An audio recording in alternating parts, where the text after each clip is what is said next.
Yes, sir. Welcome into On the Bluff. We have episode 89 on the way, and it's a different look, but it's a look you've become accustomed to when Christian's out of town. Christian's out of town.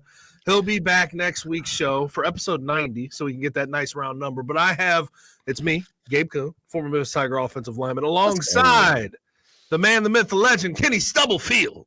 Kenny, what's happening, brother? The man, the myth, the legend is rallying off the bench right now. I am if I sound drunk, it's because I'm high on drugs. What kind of drugs? You're talking like, what are we talking right now? That stuff you gave me. That stuff you gave me a couple days. No, right, yeah. Yeah, a lot of cough syrup stuff. Man. Listen, let me ask you a question. I said I got something for that, and then I opened up my trench coat. Right, you had your trench coat open. You're big. Yeah, it's been the last couple of days, man. I've been kind of laid up, not feeling very good. Let me ask you a question.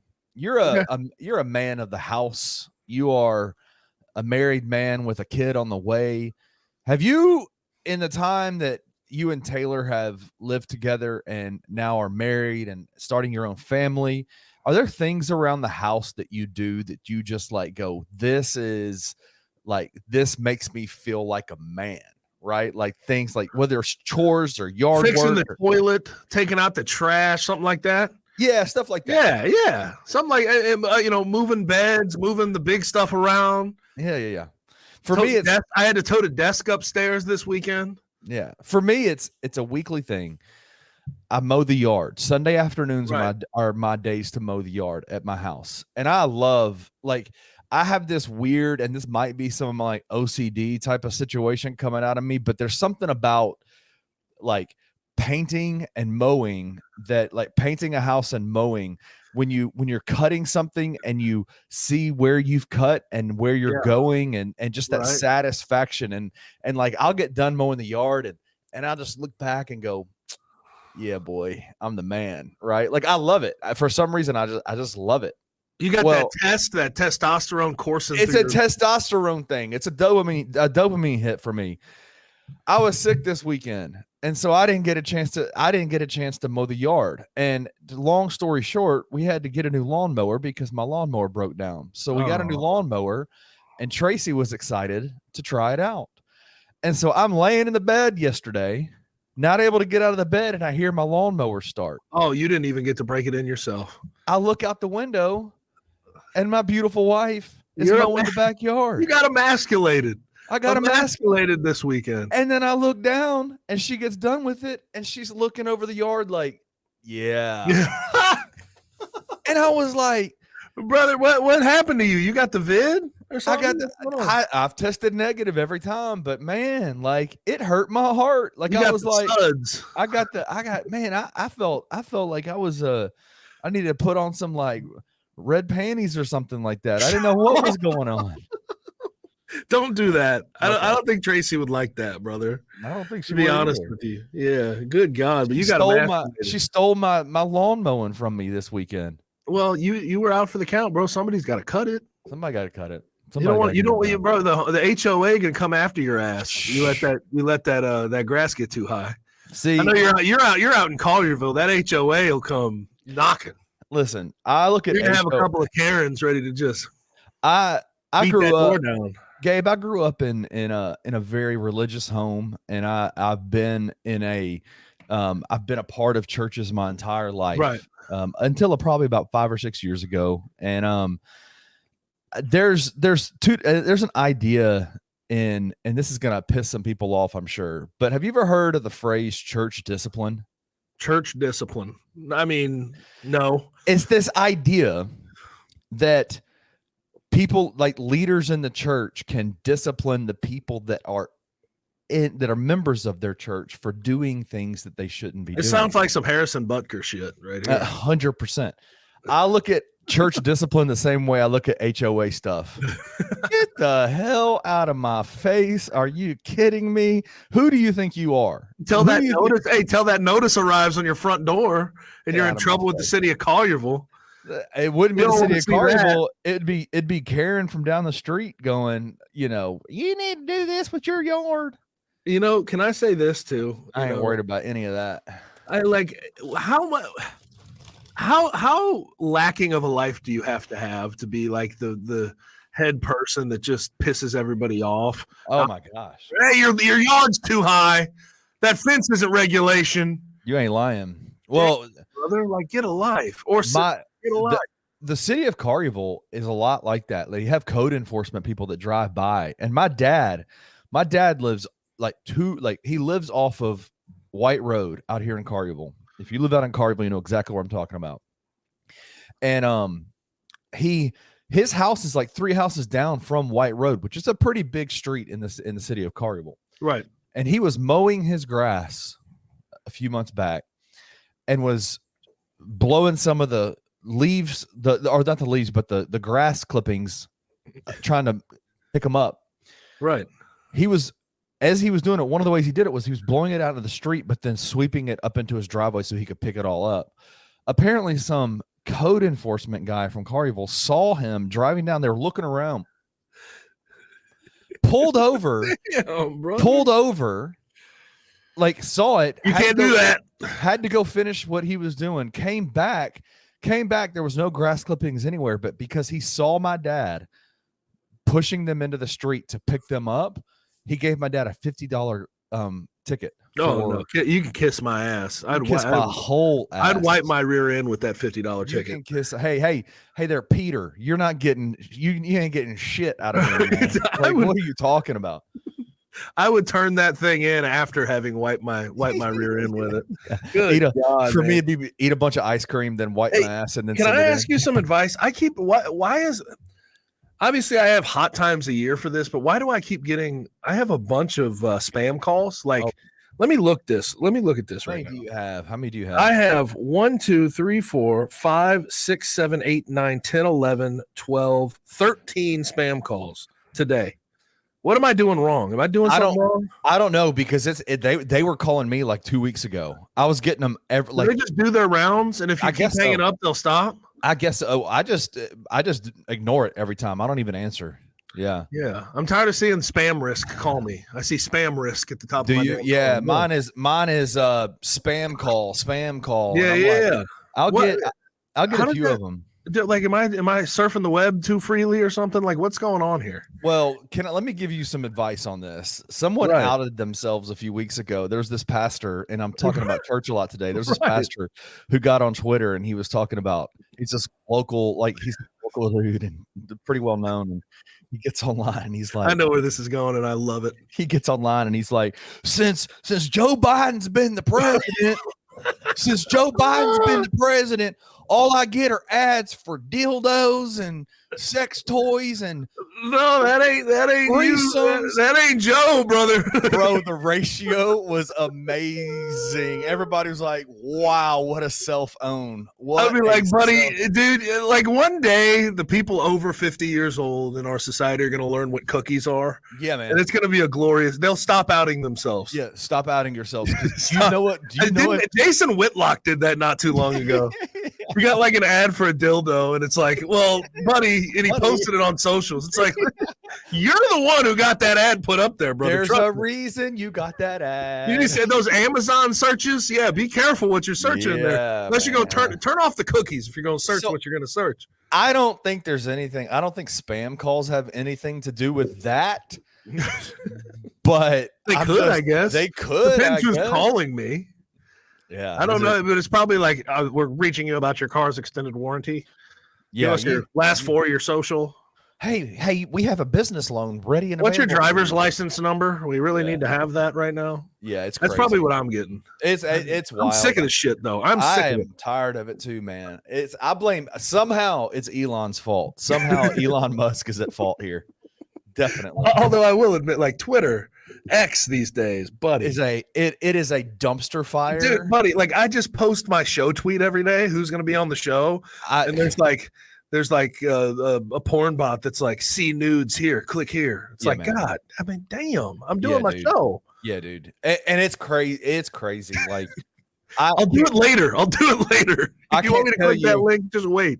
I cannot tell you how many MAGA accounts I have blocked and banned and not interested and then, in every way the, possible. The political ads are just unregulated as hell on X right now because that's the only people he can get to advertise with him. Man, dude, it's wild. Rand Paul has been all over my damn. Rand Paul, what's Rand Paul all over my Twitter account? What's he up to? Is he getting beat up by? Is he still getting beat up by him neighbors? and his wife.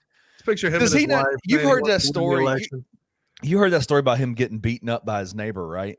Back a while ago. No, I've never heard this. He got beat up like bad, like broken ribs and all that kind of stuff. And I'm like, everybody's like, oh no, political violence. And I'm like, have you heard that man talk? Like, I would probably whoop his ass too. Like, if I was his neighbor, he is just a piece of trash, man. Like, hearing him talk, I'm like, he might be the nicest guy in the world, but he comes across like so smug. Well, like all these damn politicians do. You ain't lying. Ted Cruz, brother. Ted lying. Cruz's wife is a hag. No. Ted Cruz's wife is that's the Trump playbook right there. Yes, it is. And then he supports some unadulterated support. Just does not care that he called his wife a hag. Hey, listen, you call my wife a hag, you get in them hands, boy. You're gonna have to.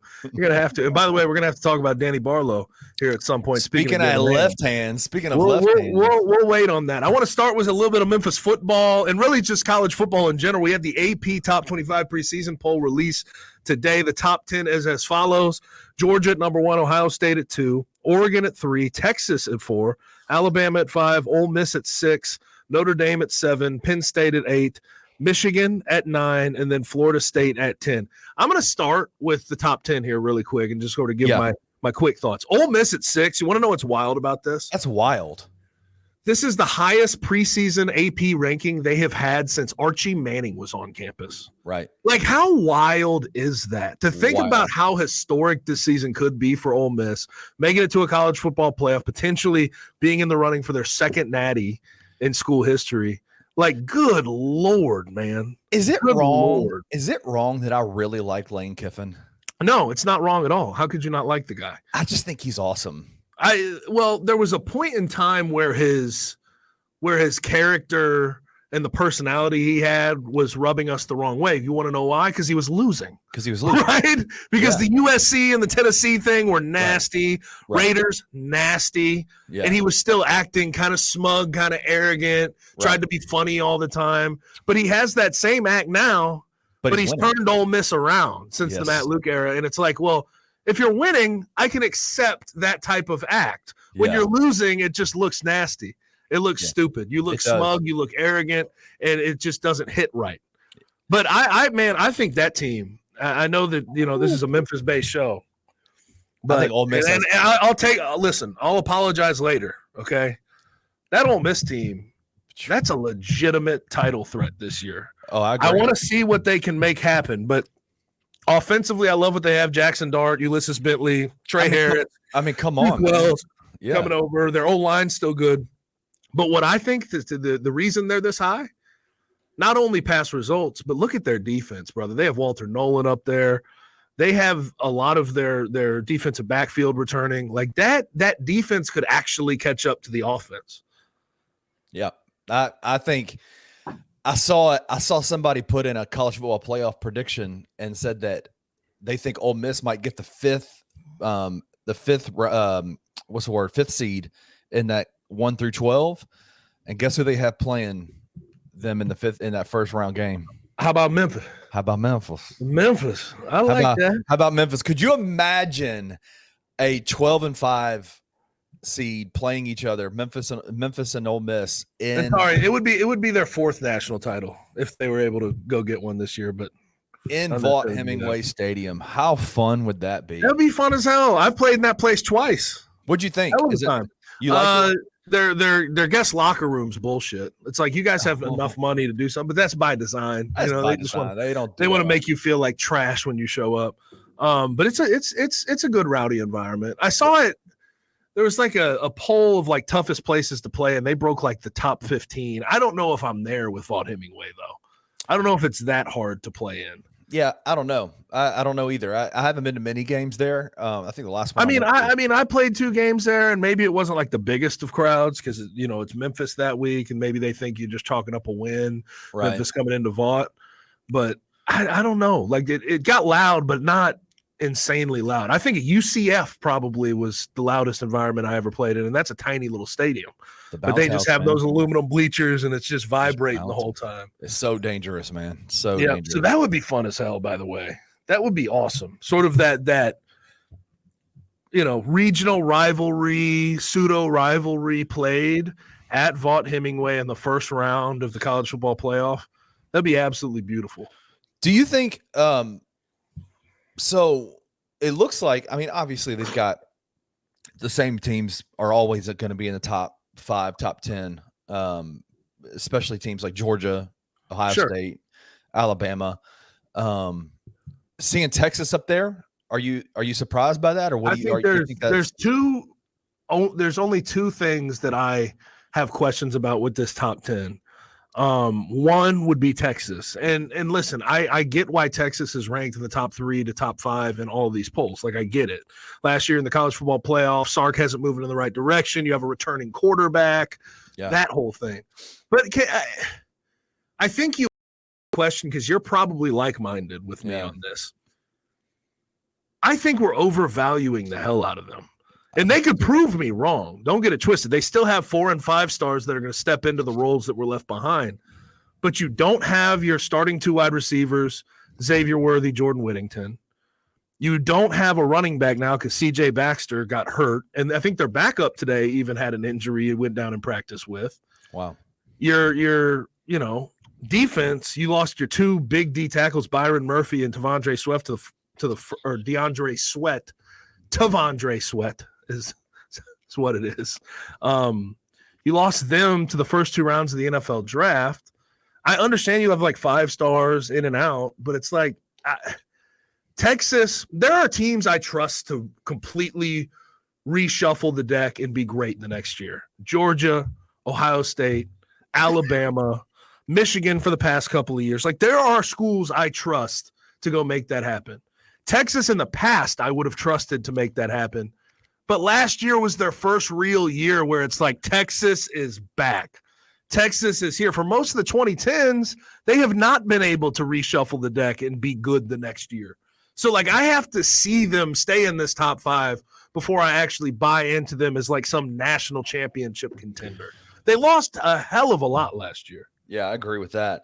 Let me ask you this. The real quick, sorry, I mentioned 2. The other one would be Michigan. I just don't know what they're going to look like with all this. So crazy with all the stuff they're dealing with. Like, and then Sharon Moore, first-year head coach. Like, I know he won a couple games last year, but that was Jim Harbaugh's deck of cards he was dealing.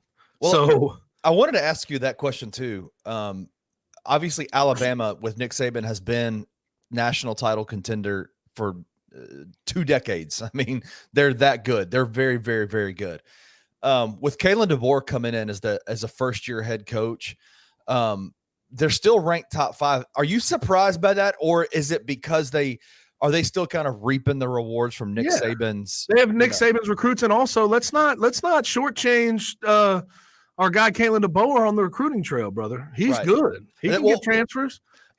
He's still at the top. He's a top 3 class right now. Yeah, going into next year. Like, don't shortchange that guy. He's won everywhere he's gone. He turned that Washington program from a 5-7 year where Jimmy Lake got fired in the middle of the season to a national champion in 2 years, or national championship runner-up in 2 years. Yeah. So, like, man, I know that it's crazy to say this. It's crazy just to, like, think about it this way because, again, we're talking about Alabama, only a year removed from Nick Saban being out.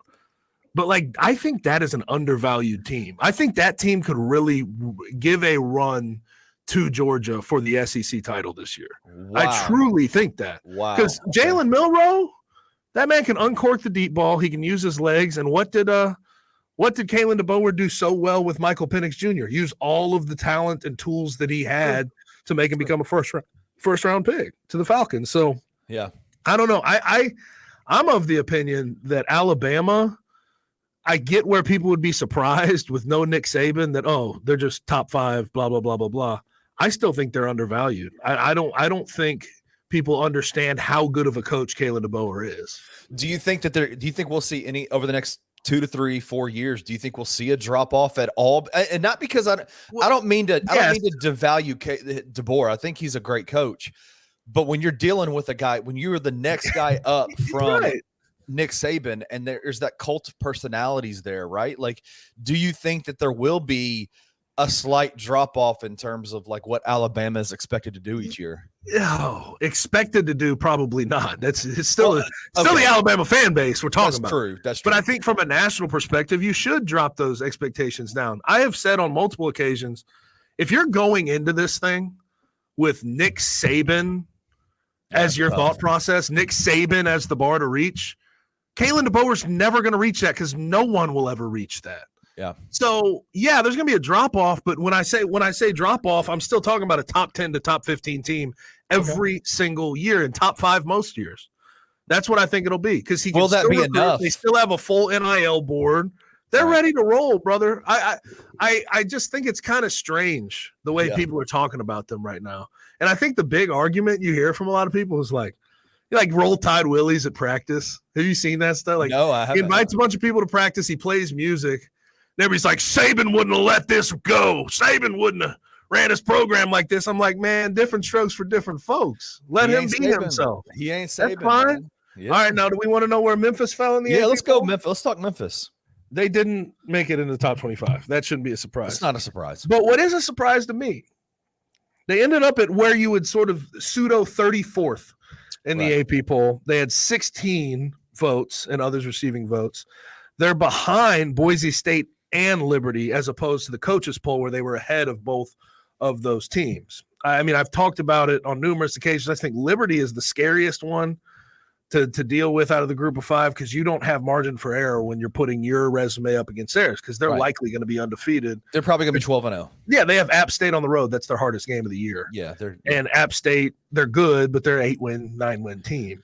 But Boise State being ahead of them, I don't know, man. I find it a little bit strange, the differences in the way the coaches voted on this thing and the media voted on this thing. I mean, do you feel a little weird? Like, it's kind of strange, the differences in thinking. Well, I just think what's interesting to me is you would always suspect that the coaches would. I almost kind of take the coaches poll as more of a legit poll because they understand more so. A lot of national media pundits are, I think, kind of to what you and Christian discussed last week, kind of invariably like ingrained in them to not respect the G5, to not respect those teams. And so, yeah, I don't know if I'm necessarily surprised by what I said when I saw them at 34. I said, okay, what I expect to have happen is they're going to win the first 2 games and then go on the road to Tallahassee. It's going to be a top 25 matchup with Florida State. I have a feeling that's what it's going to be. And I think really what you're breaking down is like with coaches, I think they project a little bit based on what they last saw. And I think the AP and the media, they're like, oh, well, Boise State won their title game in the Mountain West. And Liberty won their title game in the Conference USA. And they're like, what I saw last is them winning championships. I didn't see that for Memphis. So invariably, I'm going to rank them a little bit behind these which teams. Is fine. They're going to have less votes because I have to see them do it. But here's my other thing, and that I think the media is a little bit more critical of, I guess is the word, than like the coaches. I think they're more critical of Ryan Silverfield. I think they still have that 7-6, 6-6 thought process ingrained in their head. Whereas I think coaches are thinking about this critically a little bit more, and they're saying, well, okay, let's talk through it. Ryan, year 1 goes 8-3 with all of Mike Norvell's players for the most part. Right. Year 2, what happens? You dive directly into COVID. Right. Right. You dive directly into that crazy schedule. You go 6-6. Then after that, you had COVID again. You had NIL. You had the transfer portal going nuts. Then he sort of settled in, I think, for the most part after that. Yeah. Right. And then you see 10-3 last year, him bring in more transfer portal recruits, him get the NIL money, see the positive momentum of the program. He took that positive momentum and turned in a 10-win season. So I think there's still this thought from the media that, can we really believe in Ryan? Yeah. First-time head coach. Is he really going to be able to have that championship DNA where the coaches are trying to project out? Yeah, I think he showed a little bit more last year than people ever expected of him at Memphis.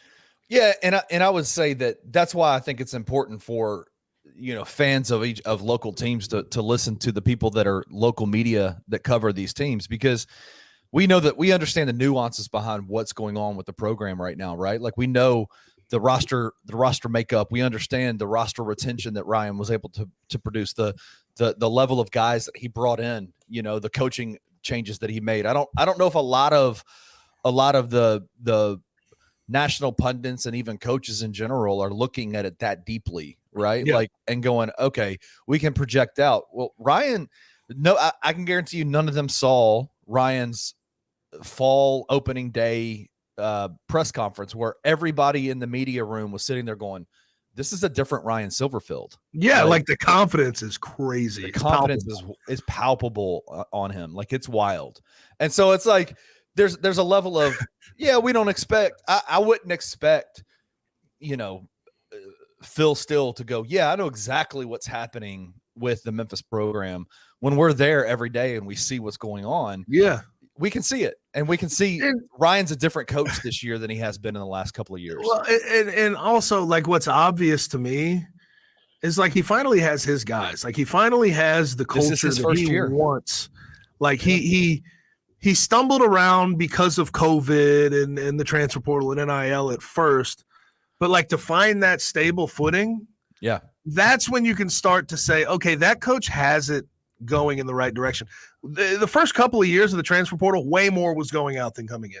100%. Way more is going out than coming in. 100%.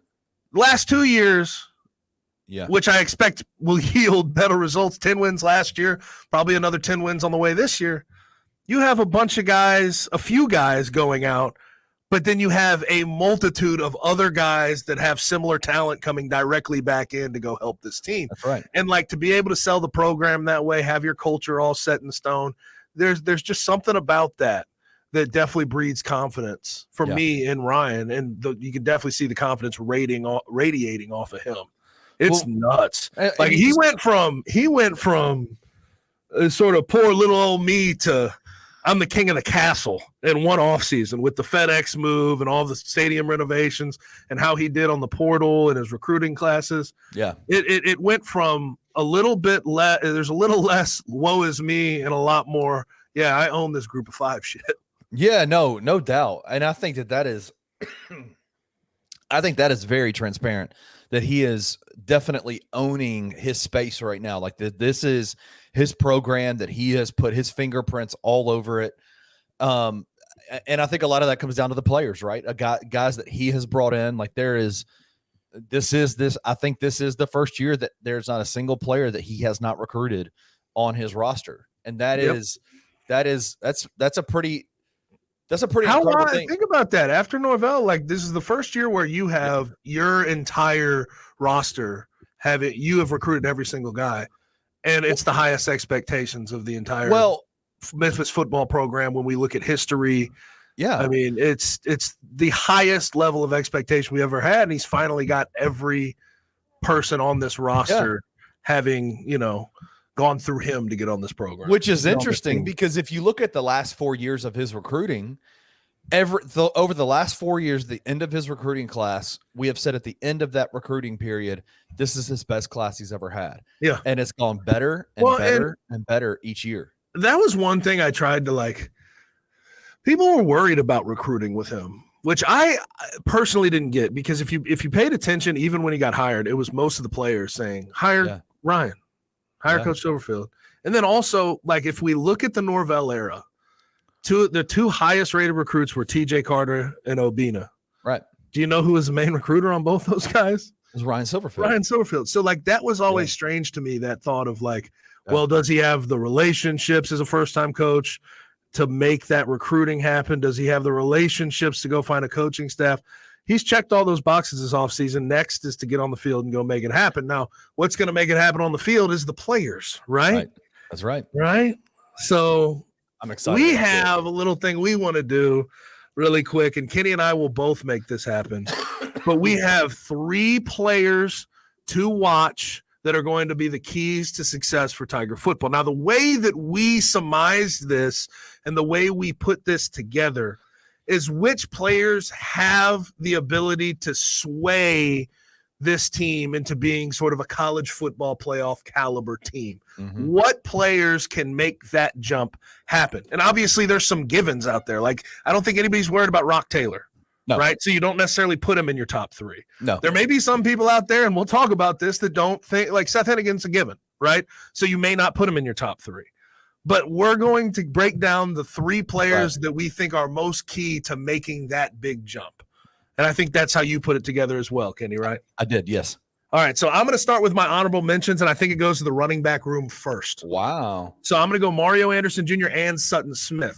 Okay. And the reason I have them in the honorable mention, because as much as people want to sort of debate about this O-line and what this running game is going to look like with Blake Watson gone, I think it's mostly a given that this run game will probably produce a 1,000-yard rusher, yes, if not a couple of 800, 900-yard rushers.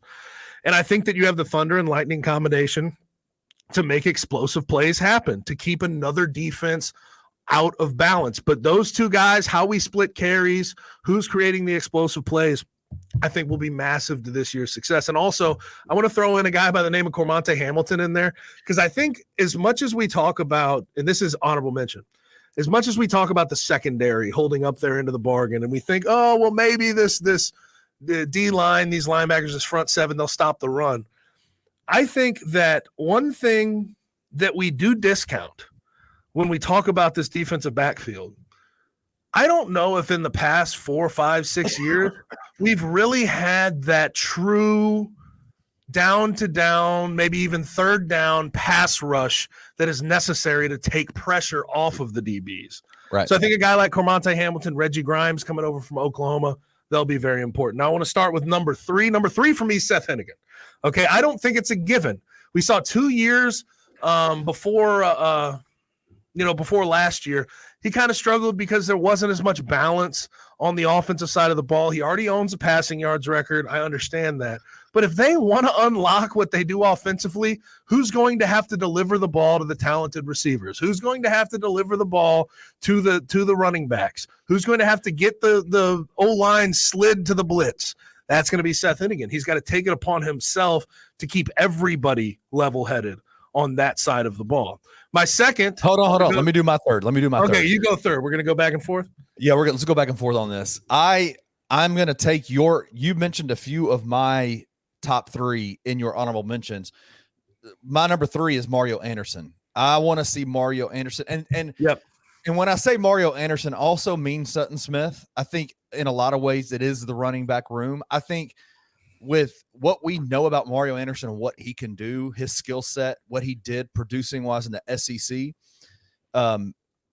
we saw last year what the Memphis Tiger offense, how much they relied on Blake Watson and how much they needed a guy to that could dominate the ball carries, every time they got the ball. Somebody can take the ball 15 to 20 times a game and you can rely on. We know for a fact, like the differences, I think, in terms of over the last couple of years, all you've heard is, man, Norvell's offense.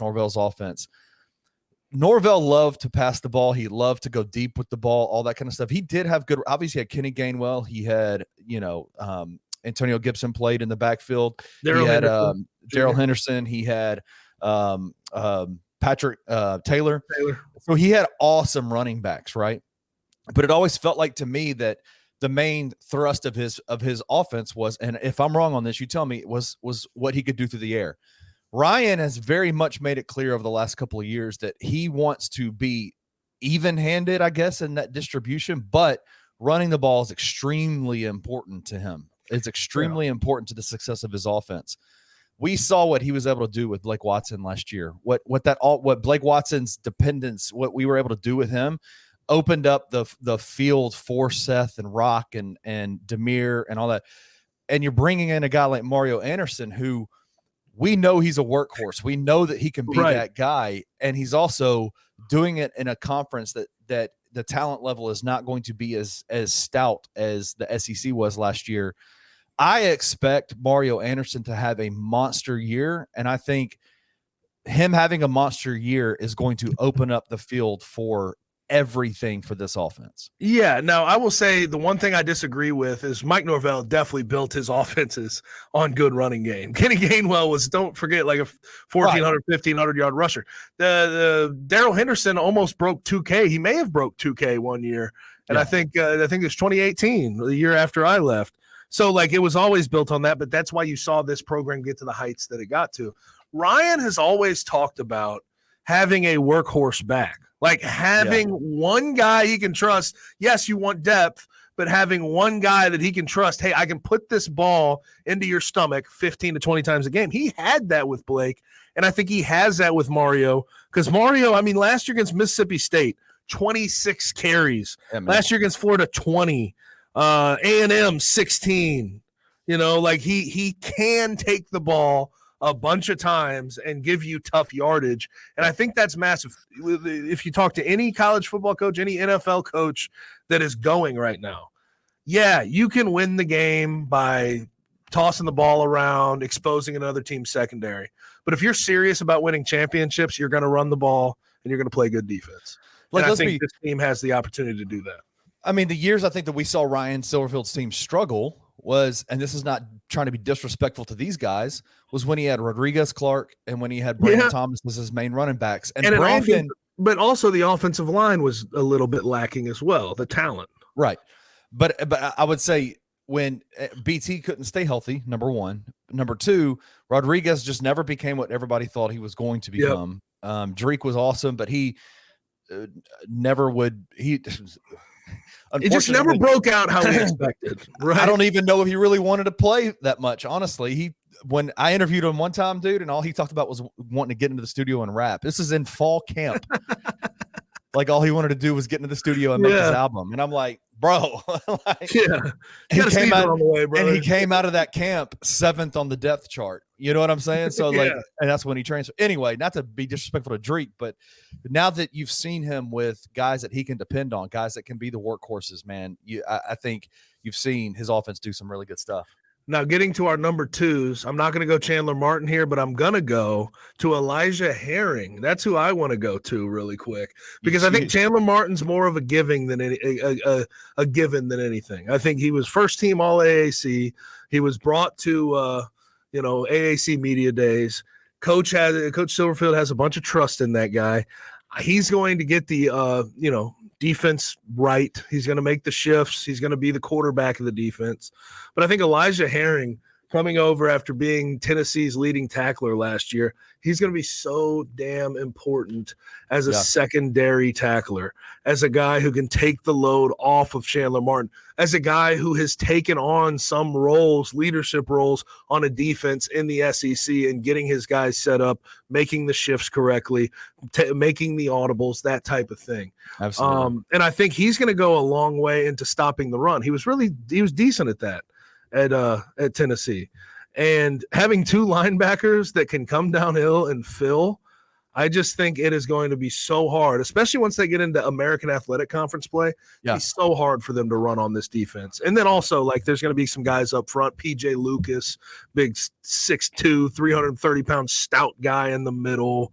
You're going to have Derek Hunter. So I think, all of this front seven will mostly hinge upon what you're getting from that linebacker room. And I think that secondary linebacker in Elijah Herring is going to be massive. It just takes a little bit of the onus off of Chandler Martin, which I think is necessary.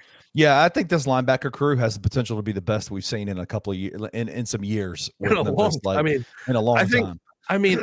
Arguably, would we say best linebacker crew since 2014 with like Charles Harris and Tank Jakes? Probably. When Tank Jakes won Defensive Player of the Year. Yeah, I'd say this is way probably the best projecting to be the best linebacker room since that point. So my second key player that I'm choosing is a guy you've mentioned already. And I put his name in here just to say his name, but there's kind of multitude of different players that are involved in this. It is Cormonte Hamilton to me, because you're looking at again, we have complained for years and talked about for years the secondary of Memphis having issues and struggles covering, the passing game and playing defense in that regard. But we haven't seen a lot of. Oh, you good, brother? Man. Yeah, man, I'm dying over here. I can finish for you. What we haven't seen a lot of is pass rush, brother. A lot of pass rush. So what does Ryan Silverfield do this offseason? He keeps Cormonte Hamilton on the roster, which is a big deal. Retains him to play his final season in college football. And then he brings in a guy like Spence Nowitzki. And I think so when I say Cormonte Hamilton, I mean that those guys that are in the trenches on the front line that are pass rushing, you bring in a guy who had, what was it, top 5 defense in the country? No, the best group of 5 defense. The best group of 5 defense in the country last year at Ohio. So this is my expectation with Cormonte, with Derek Hunter, with these guys that he's brought in from the transfer portal, bringing in a guy like Spence Nowitzki. I am expecting that defensive front 7, specifically those 4 on the front, those big uglies on the front, to just get some pressure. Right. And here's the thing. Sometimes you're not able to get pressure in just a 4 down front and bringing these guys straight off the edge, beating tackles, creating those one-on-ones. Sometimes you have to game a little bit. 100%. Sometimes you have to twist. Sometimes you have to, do some different things to try to scheme these guys free along that D line. I think Spence Nowitzki can do that at a high level. He did it at Ohio. Yes. And I think that you'll see a lot more inventiveness with that front 4 as you get to those 3rd downs and things like that. And it'll free up some of those guys. Hopefully we have a big sack getter, because it's been a while since we've been able to see that. And I think the last time we can really point to it, probably 2019, right, with Bryce Huff. Yeah, man. That's sort of the last time you saw that pass rush consistently get home. And what happened? You get to a Cotton Bowl. Well, and I see, you look at his production, you look at Cormonte Hamilton's production over the last couple of years, and I would say he hasn't produced as much as we would expect. And I wonder if some of that is a scheme thing, because I look at Cormonte Hamilton, and as a novice in terms of football, and maybe you can help me understand, I think there's a level of talent there that hasn't been even tapped yet from the defense. He wouldn't have got an offer and played at Ohio State if he didn't have that type of talent. I can tell you that right now. Right. So I agree with you. I think it's been untapped at this point, and we're talking about year 5 though. It's got to get tapped into, and I think that can start, to your point, with Spence Nowitzki as that D-line coach. I agree. Now, number 1 for me, all right. It could be a multitude of guys. Like, could be any. Just pick your guy that you want to step up in the secondary, right? But I'm going to pick Kobe Minor. Kobe Minor comes over from Indiana, and he's super talented. This is going to be his 4th year playing after redshirting, so his 5th year altogether. He's 6 foot, 190 pounds. And when you watch his tape, man, what jumps out to me is this is a guy you can trust to man up in the boundary against the team's best receiver. It doesn't mean he won't get beat.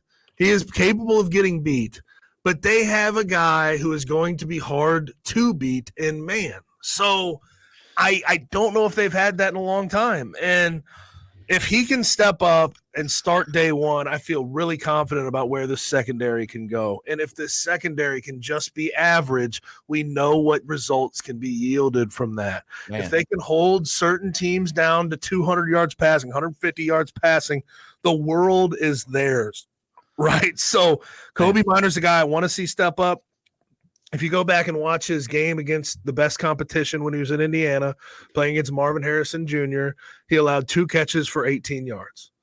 He is capable of sticking with some of the best wide receivers in the country. I expect once he gets into the American Athletic Conference, he can stick to a lot of these guys. And there's still talent at the wide receiver position in this conference, but a lot less than what he was dealing with in the Big Ten, a lot less size. I think he's rangy. I think he could be a massive playmaker for this defense. But I also am of the thought process that, hey, you could pick just about anybody in the secondary that you want to step up and go with that person. My guy, though, is Kobe Minor. I'd really want to see what Greg Rubin does with a change in position, right? He did that. He was last year. He was last year as well, right? He's played the free safety position. I'm kind of interested to see what he does out there this year.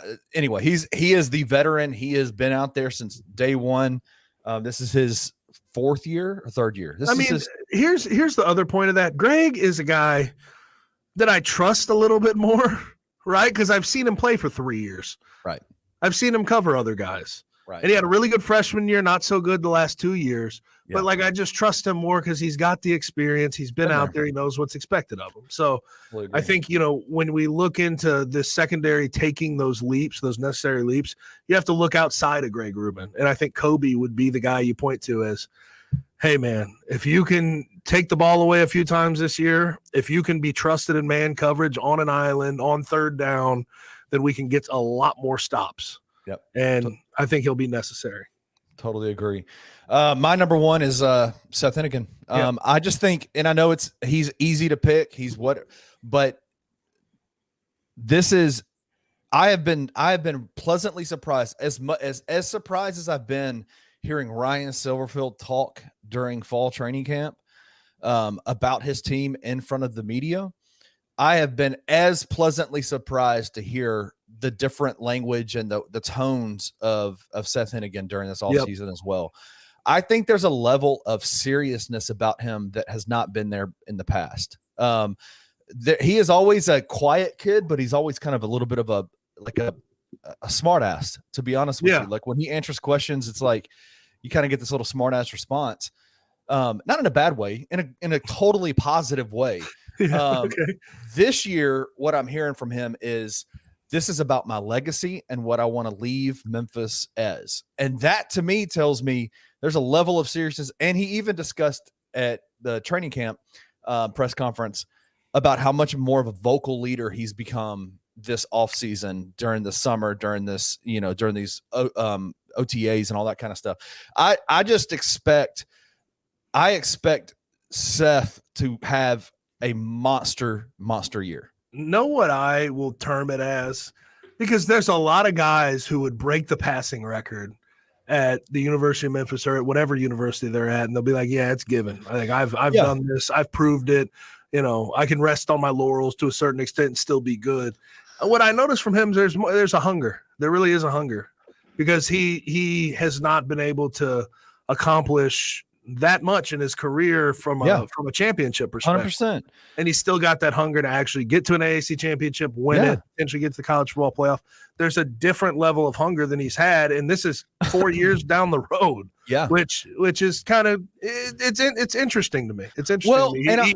He realizes that his time here is coming to an end, and I think he's starting to feel that emphasis to, hey, I want to have a legacy here. I don't think I have built that yet. Well, and I think another thing with it too is, I think I don't think he wants to stop playing football after he. No, absolutely not. Of course not. So I think there is a level of seriousness about his future in this game, and what kind of tape he wants to continue to put out for the scouts and the GMs that are going to be paying attention to him coming out of this year. And people can talk about natural tools and everything else, but when you're a quarterback at the group of 5 level, team success matters a hell of a lot to these NFL scouts, man. Yeah. Now, obviously, you have to have the tools to go with it, and he's going to have to show that as this year goes along. But that team success, man, they'll give you their eyeballs if you're on national TV when it matters. If you're playing the 5-12 matchup as the group of 5 representative in the college football playoff, that means something. That means something to those NFL scouts. Okay, how is he going to fare against this level of competition? Let's see. My eyes are open. That means something. It really does. Now, we've gone pretty long with this first segment, so let's go ahead and grab a break. And when we come back, Kenny is going to hit me up with the hot 3. We'll see what he has on the other side.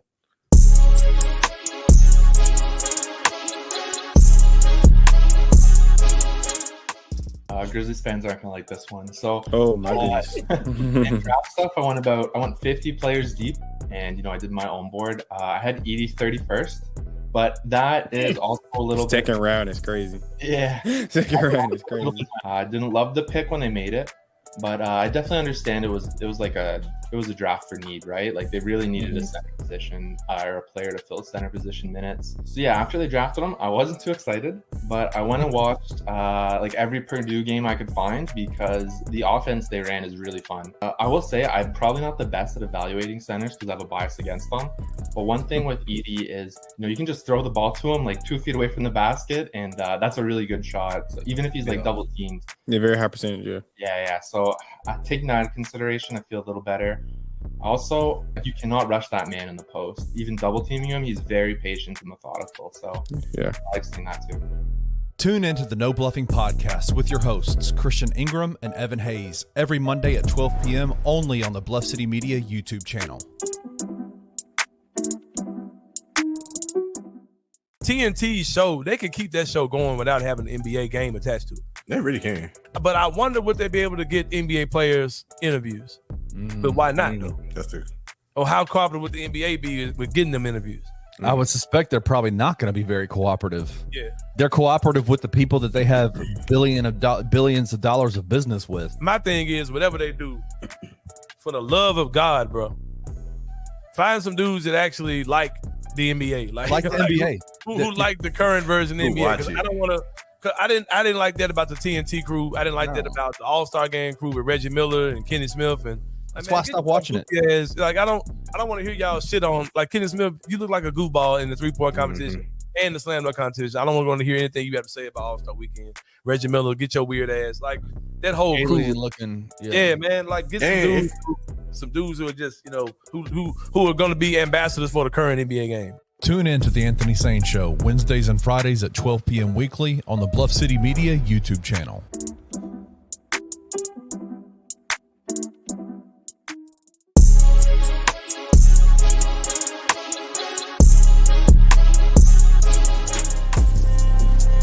Yes, sir. Yes, sir. Multitasking. Kenny Stubblefield, slash co-host tonight. Let's see it. What we got?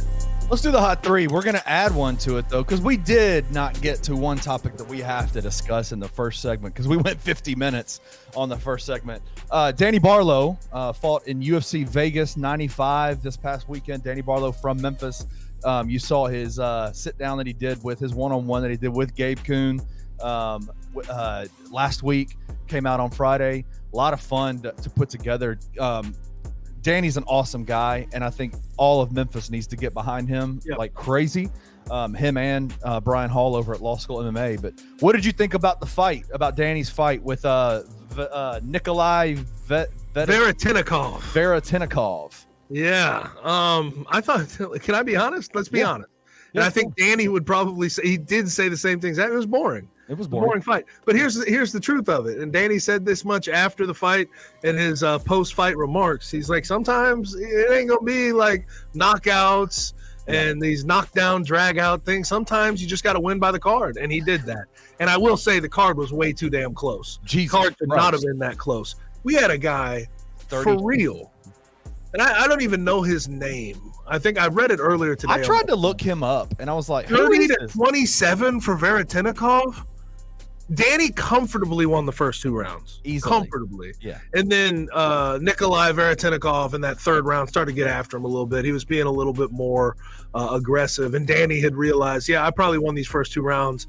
Let me just sort of try to pick my spots. Yeah. But 30-27, that we talk about drug tests and PED tests and all these things for the fighters, man, that guy needs to be drug tested. 30-27 for that guy, that's really what you wanted to score that damn fight? But he won by split decision, 9-0 on a main card. He's going to get more opportunities.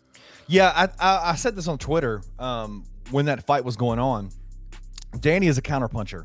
And this Nikolai Veretinikov, clearly being a new opponent, not really having a whole lot of footage on him and who he is and what he does, with that name and where he's come from, you would think he's a wrestler who's probably got power, who's got power in his hands. He's from one of the stands, Dagestan, whatever it was. You just assume.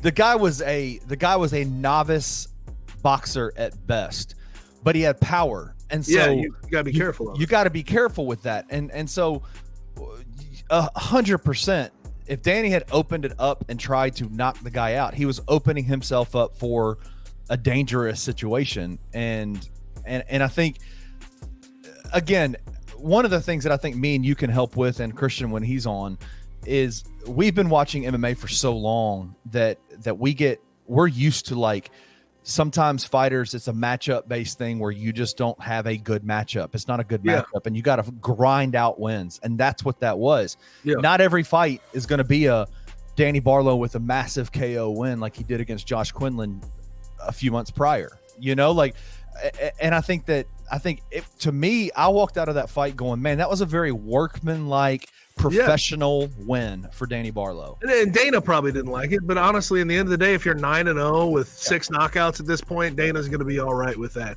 He had in his first 2 fights in the UFC knockouts. So in the end of the day, Dana will live with that any day of the week. But I will say, I don't blame Danny for not wanting to overextend against that guy. That guy was built like a brick shithouse. Yes, he was. That guy was swole up. And you could tell that dude was not walking around at, 170. That guy's not walking around at 170 and a half. That guy probably walking around 210, 215. Yeah, he's a big boy. Big as hell. Yeah, he's a big boy. All right, congrats, Danny. Looking forward to the next fight, Danny. You got us. If you, we'll tell you, we'll come hang out with you again, man. Yeah, we love. I don't want to get my ass kicked again, though. No, we won't do that. All right. All right, let's go to topic number 1. Olympics have wrapped up. Closing ceremonies were last night, Sunday night. We saw Tom Cruise freaking fly in. Anyway, that dude. He's like the pit bull of big events. Like, he's just always around. Like, how does Pitbull, how is the WNBA All-Star game? How does Pitbull have the halftime show? I don't know, brother. Like, what the hell? Now he's got a stadium named after him at Florida International Pitbull Stadium. Like, what are we doing here? All right, let's wrap this up. I think the 24 Olympics were some of the most fun Olympics I've ever watched. Great. What were your thoughts, Gabe? I thought it was beautiful. The U.S. just freaking went to town. 125 medals now that they've taken away Jordan Childs' medal, which is such bullshit. Such bullshit, man. I cannot understand how 4 seconds apparently is the difference between her getting a bronze and not. But for those that don't know about this, Jordan Childs won the bronze in the floor exercise, and she got a score correction to get her into the bronze. She was at 5th, it vaulted her up to 3rd, and then as they're leaving, as the closing ceremonies are going on, you have this committee that does the scoring and, reviews these things, take away her bronze because they said that the United States gymnastics coach did not submit her inquiry until 4 seconds after the minute time that is allotted. Now, the United States came back and showed a video evidence of them submitting at 47 and 55 in that minute, and they're still going to take away the bronze. If I'm Jordan Childs, if I'm USA Gymnastics, I said, you better you want this medal? Come find it. Fly your ass over here to United States, take it away from me. Come on, that's the only way you're getting it out of my hands. Yeah, come on and get it. That's crazy. That's absolutely nuts. But enough of the negativity. Thought it was beautiful. 125 medals, 40 golds. Should have been 41 if Noah Lyles was participating in the 4x100, and they didn't have that nasty handoff. But it is what it is. They tied China with 40 gold medals. I think the moment for me, though, and I'm going to ask you your moment as well, that you remember most fondly. The moment for me has to be semifinal game against Serbia. United States men coming back in the 4th quarter behind Steph Curry in the barrage of threes. And then, honestly, when we watch Saturday, Steph Curry, I have not seen him get that hot from the 3-point line since early Warriors championship. Yeah, man. Since the runs that they were having with KD and everything else. Yeah. It's been a while since I've seen that. But I got to say, shout out to the USA men's basketball team. They made this Olympics for me. I really got behind them. No, that to me was obviously, I think for me was crazy. There was a I'm terrible with names, but there's a U.S. swimmer, a male swimmer that swam the 1,500 meter race that I forgot his name, but apparently he won the gold. That was an incredible moment. But I think for me as an individual, it was clearly that semifinal final game with the United States men's national team. It was wild to like cheer for Steph Curry as hard as I was. And it's nice though, right? It's I nice enjoyed to it. finally be on the side of, hey, Steph Curry's pulling in our direction. Yes. Instead of watching the Grizzlies have to hold your breath every time he puts up a 3 against the Grizzlies. It just felt like Devin Walker, our good friend over at Grind City Media, said it, and I wholeheartedly agree with it. It was incredible to see. Like, it felt kind of awkward to like go, man, I'm cheering for this barrage right now, and to like go, this is why. Like, now I kind of understand Golden State Warriors. Oh, I get why Warriors fans are annoying. Insufferable in every way. I get why you have first name bunch of numbers with Steph Curry as their profile picture now. Because if Steph Curry suited up for the Grizzlies and was the greatest shooter of all, you couldn't tell me nothing. Shit, you couldn't tell me a damn thing. No, but when we talk about this team, we know about the legacies of Team USA men's basketball in the Olympics. You had the Dream Team, you had the Redeem Team, the 96 team, where you had 12 of 12 that all became Hall of Famers. What are you going to remember this team from? What is their calling card? Oh my gosh. Because to me, here's the calling card. It's the best big three moment in the history of USA men's basketball. Yeah. LeBron James wins the Olympic MVP. Kevin Durant was off the bench for four games, and then became a starter. He was unbelievable every step of the way. Like the sidestep mid-range when he was going to the right against Serbia when they're up by 2. It's like, who the hell in their right mind takes that low percentage of a shot and then nails it, nothing but net? That was crazy. And then Steph Curry, it's just like those last 2 games, 36, then 24. He made 8 threes in each of those games to get them over top and win a gold medal. I think what we'll remember this, and we'll get a documentary about this team. I'm certain of it. What we'll remember this team by always is the old big three, the old guard stepping up in their last hurrah. Yeah. Because I don't think, like, look at the Dream Team. Their big three was supposed to be Michael Jordan, Magic Johnson, Larry Bird. Larry Bird barely played. Magic Johnson was not good. Michael Jordan was not even the highest scorer on that team. It was Charles Barkley. Yeah. 96, I can't even think of a big three for them. Right. Like, even the Redeem Team, they had different performances from different guys depending on the night. Kobe was great, but Carmelo had a 37-point game. Carmelo was against Nigeria. Like, I mean, I just look at this team. What they'll be remembered by is Kevin Durant, Steph Curry, LeBron, all in their final showing in the Olympics, being the best players in the world. I just am. I know it's not a popular opinion, because when you're that good for that long, it's easy for people to start taking pot shots, especially if you're vocal about your political beliefs about things. But Sure. I am just stunned at how amazing LeBron James is. I know where you're going. Makes no sense, dude. Like, it's mind blowing, mind numbing. I just can't find the words for it anymore. To come in at 16 years old, to have a Sports Illustrated cover crowning you the next Jordan, the next great player, and to totally exceed those expectations, And to pass that. Leave it. that shit in the dust. Like, it's just.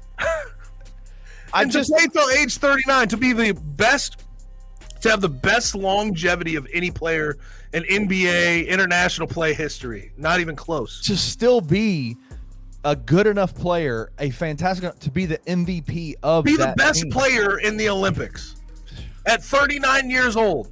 Dude, 10 assists. He's 10 assists. He had a triple-double against Serbia and 10 assists against France. He is a stunning basketball player. He's like, I get tired of people trying to. How far does this go? And I mean this honestly. How far does this go to, like, propping up him in the GOAT conversation? Seriously. It has to go somewhere. You can't sit there and tell me this means nothing. This means plenty. Listen, third gold medal. I'm not of that age where I never saw Jordan play. I saw Jordan play. Yeah.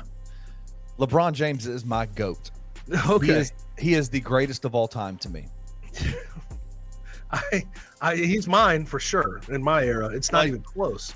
He's just the greatest If of you all look time. at him through the decades, when he got into the league, he made 5 All-NBA teams, an All-Defensive team, 5 5 All-Stars before 2010. 2010 hits, he had 10 All-Star teams, 10 All-NBA, 4 All-Defensive. And 9 straight NBA Finals appearances. Then he gets into the 2020s, and he has, 4 All-Star appearances, all this stuff. He's had 3 freaking Hall of Fame careers throughout the decades. Yeah. If you just go decade by decade, he has had 3 freaking careers that would all be Hall of Fame. He's the greatest, man. He's the greatest. He is, man. He is. Now, the question would be, which one of those big 3 returns for 2028, if any? What's the likelihood? Rank them. Well, I would have said before me and you talked today, I would have said Kevin Durant, but I do think it's probably Steph Curry. I'd go, Steph, Kevin, and then probably Bron on the outside. But and LeBron said he doesn't see it happening, but I would be fooling myself if I didn't think this was a debate topic, because of course it's in LA. Yeah, it's gonna be back at home. He just came off an Olympic MVP, won a gold medal. It's like, right. Here's the thing about LeBron in 2028. If LeBron says he wants it, he's getting it.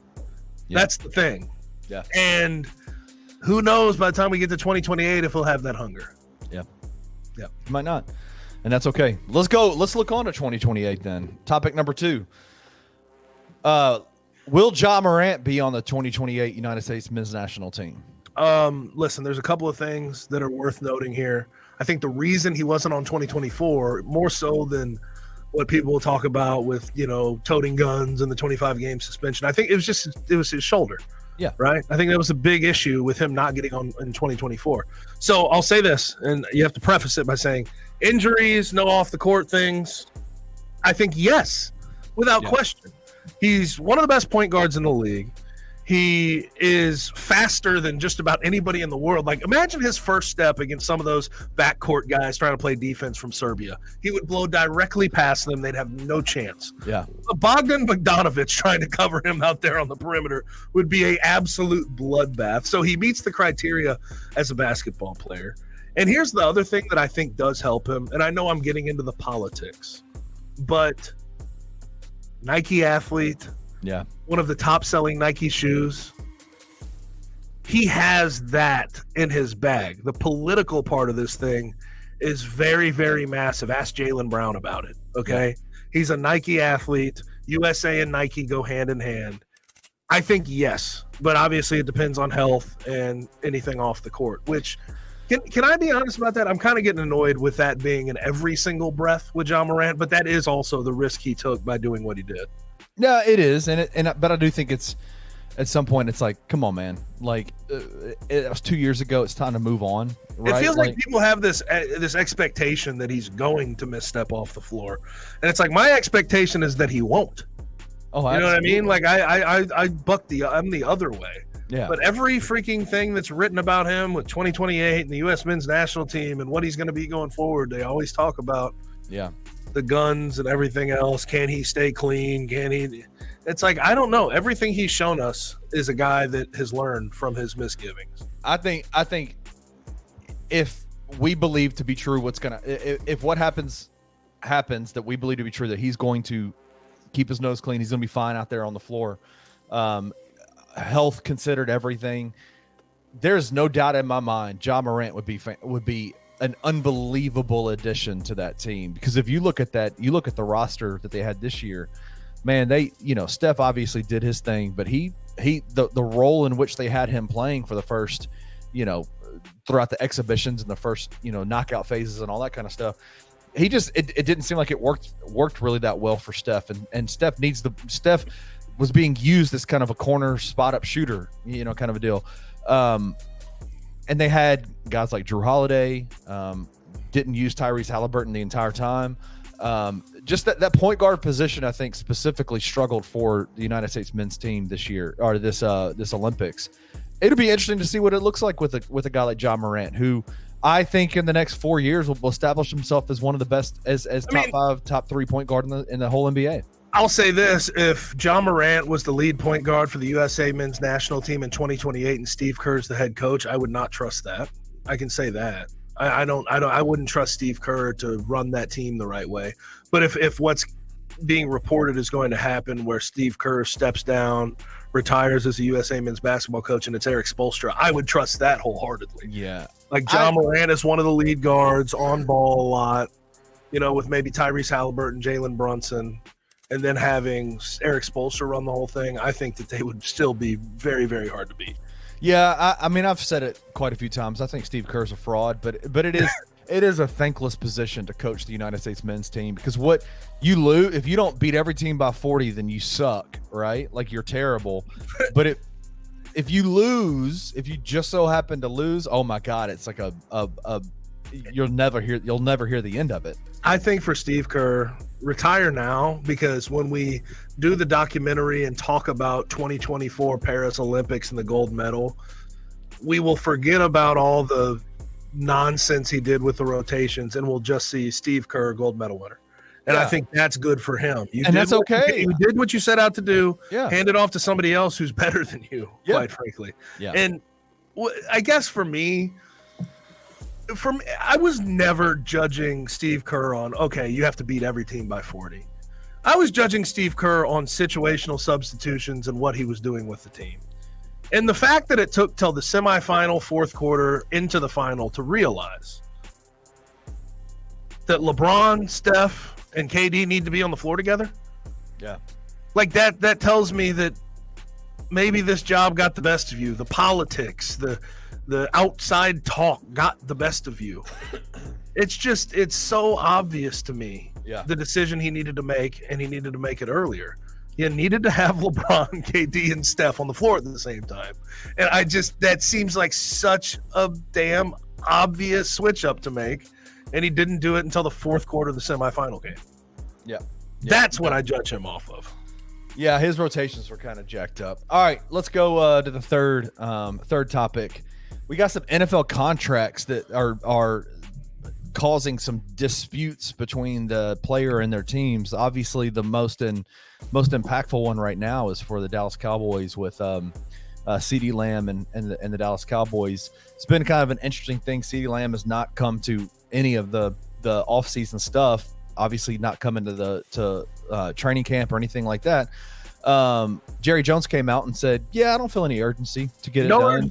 CeeDee Lamb was like, "Oh, really?" And now Jerry Jones is like, "No, you're missed, bro. We miss you." Yeah, well, I'll read the quote and you tell me what you think about it. But Jerry Jones, for those that haven't seen, he said he had no urgency, and CeeDee Lamb goes on X, does the little quote tweet feature, and puts laugh out loud over Jerry Jones' quote. But then on Sunday's pregame show, Jerry Jones said this, quote, "Now I understand completely the angst that's happening when you're anxious about and someone says anything about whether you're missed or not. Well, CD, you're missed, okay? Question mark.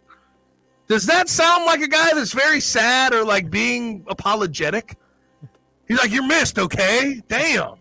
That's the tone he's putting out. There you go. Yeah, like Jerry, he can't help himself. Then he went on to say, but you're not missed out here competing, and it doesn't put any pressure any place on us.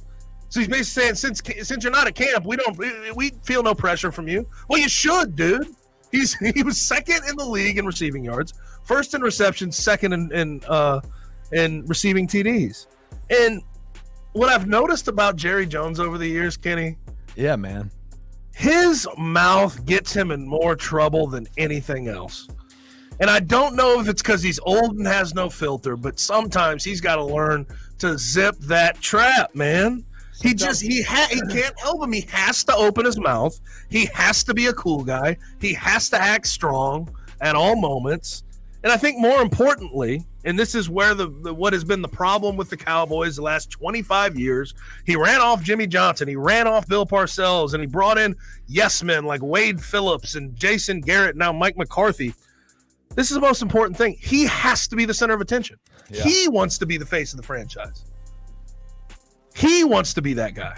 I mean, in 2019, remember when he said Zeke who after Tony Pollard had a good preseason game? Zeke who? It's like he has to always find his way to a camera, say things that have shock value, so he's the one associated with the Cowboys. It seems like he has an issue with Dak being a face of the franchise, with CD being a face of the franchise, with Micah Parsons being a face of the franchise. because he hasn't paid him yet.